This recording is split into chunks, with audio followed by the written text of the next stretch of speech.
مرحله الصب. اول حاجه للخرسانه بقى وهي لسه طازجه انك تخلط المكونات اللي انت صممتها دي. بتخلط المكونات دي بحيث ان هي تتجانس وتندمج مع بعضها. قبل عمليه الخلط تحضر العماله اللازمه والمناسبه لاجراء عمليه الصب، ما يبقاش فيه عمليه تاخير مش تبدا وبعد كده يحصل تحس ان الموضوع كبير ومش هتقدر تخلص الموضوع بالعماله دي بس مش كافيه. لا، لازم تبقى تحضر تعرف ان العماله دي مناسبه لكميه الصب دي ولا لا. تجهز المعدات بتاعتك الخلط ومعدات النقل ان هي تكون نظيفه ومناسبه برضو للمشروع. تبدا في عمليه الخلط لما تكون درجه حراره الجو مناسبه، ما تزيدش عن 42 درجه في الظل. في طريقتين للخلط. زمان كانوا بيعملوا الخلط اليدوي ده ان هو بالجاروف على سطح بيفردوا عليه الرمل والاسمنت يخلطوهم مع بعض وبعدين يحطوا الزلط ويخلطوهم مع بعض. بيعمل حفره جوه الخلطه دي وبعدين يحط فيها الميه بحيث ان هو يحافظ على كميه الميه اللي هيحطها، وبعد كده بيبدا يخلط من الاطراف للداخل ولحد ده انه يخلط فيها لحد ما تتم عمليه التجانس. دي طبعا عمليه مرهقه والجوده طبعا بتبقى ضايعه خالص. انما الخلط الميكانيكي بقى ان انا بستخدم حله معدنيه تبقى صلبه غير منفذه للميه وجواها مجاديف او اسلحه معدنيه. طول ما هي بتدور الاسلحه المعدنيه دي بتخلط لي في الخلطه الخرسانيه. الكفاءه بتعتمد على الاسلحه دي ما تتشوهش باكتر من 2 ل 3 سم من مكانها الاصلي. يبقى لازم ان انا اعايرها كل فتره بحيث اتاكد ان الاسلحه دي مظبوطه. ترتيب وضع المكونات للخلطه بتاثر لي على تجانس الخلطه. فبجيب المكونات الجافه الاول وبخلطها وبعد كده بحط الميه على المكونات الجافه دي، فبالتالي عمليه التجانس بتطلع افضل من انا لو خلطت الميه مع كله في الاول. سرعه الخلط نفسها ما زودش السرعه فبالتالي يحصل لي انفصال حبيبي للخلطه نفسها، ومده الخلط ما تزيدش عن 2 دقيقتين بحيث برضه ما يحصليش الانفصال الحبيبي. كميه المواد تبقى مناسبه لسعه الخلاطه، ما يبقاش خلاطه صغيره وانت حاطط كميه مواد كبيره ما تتمش عمليه الخلط كويس. ايه انواع الخلاطات الميكانيكيه بقى المتوفره؟ اول حاجه الخلاطه النحله او خلاطه العبوه الواحده، تاخد شكاره اسمنت واحده اقصى حاجه، تبقى صغيره حجمها من 5 ل 7 متر مكعب، بتعمل بالكهرباء او بالوقود، مناسبه للمعامل الصغيره للمشاريع الصغيره النمطيه. ميزتها ان هي متحركه تقدر تنقلها من مكان لمكان وتحطها جنب مكان الصب.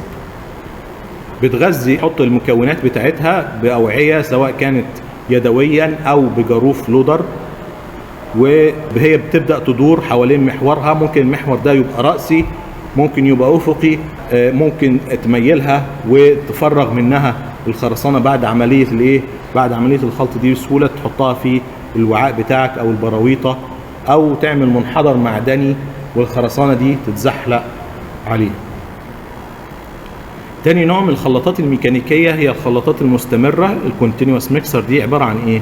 وعاء كبير ثابت تحتيها الزازات. انا بحط المكونات بتاعتي دي الاسمنت والركام الكبير والركام الصغير في الاول، وطول ما هي ماشيه في المشوار الهزازات تحت الوعاء ده بتخلط لي الخلطه بحيث ان هي تكمل المشوار ده تكون تمت عمليه الخلط، والميه بتترش عليها من فوق.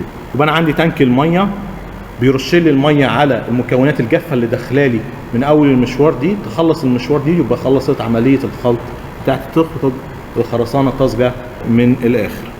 عيب الطريقه دي ان هي عمليه التجانس ممكن ما تتمش كويس لان هي كده هي هتخرج، لكن ميزتها ان هي معدل انتاجيتها كبير، فبتبقى مفضله في مشاريع زي مشاريع الطرق والمطارات. يبقى طريق طويل ومعدل انتاجيتها بتبقى كبيره، فبتبقى مناسبه لمشاريع الطرق والارصفه بتاعه المطارات. ثالث نوع هي التراك ميكسر او الخلاطه، بتبقى عربيه. العربيه دي بتروح لمحطه الخلط المركزيه وتاخد الخرسانه جاهزه ريدي ميكسد كونكريت جاهزه وتوصلها وهي ماشيه في الطريق، بتخلطها توصل للموقع جاهزه للصب على طول. المهم وانت تستلم في الموقع الريدي ميكسد كونكريت دي بتاخدها باذن توريد زي الشيت زي ده، بيبقى مكتوب فيها تاريخ اقلاع الرحله من المحطه، طلعت امتى، وصلت لك امتى، اتاخرت ولا ما اتاخرتش، الاضافات اتضافت ولا لا، ايه اللي اتضاف عليها، الميه اتضافت ولا لسه، كل حاجه بتبقى مكتوبه في الداتا شيت دي بحيث المواصفات بتاعتك تطلع زي الاوردر اللي انت طالبه.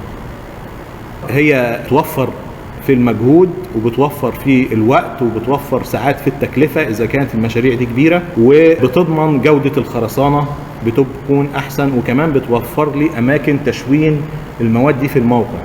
يعني انت كنت بتحتاج اماكن لتشوين الرمل والزلط والاسمنت والحاجات دي في الموقع، انما دي انت بتجيب الخرسانه على طول وبتصبها على طول.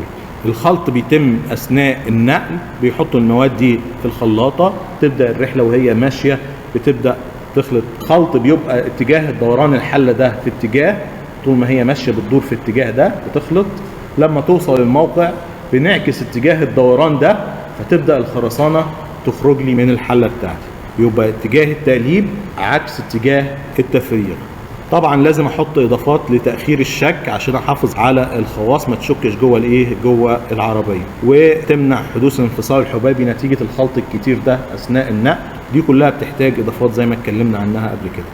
ممكن الميه ما اضيفهاش في المحطه بتاعه الخلط نفسها، لو كانت المسافه طويله جدا وخايف ان هي تشك في الطريق، ممكن احط المكونات الجافه بس هناك، وبرده المورد بتاع الخرسانه يبقى عامل صوامع ميه او تنكات ميه في الموقع، وهو برده اللي يضيف الميه بس بعد ما الخرسانه توصل للموقع.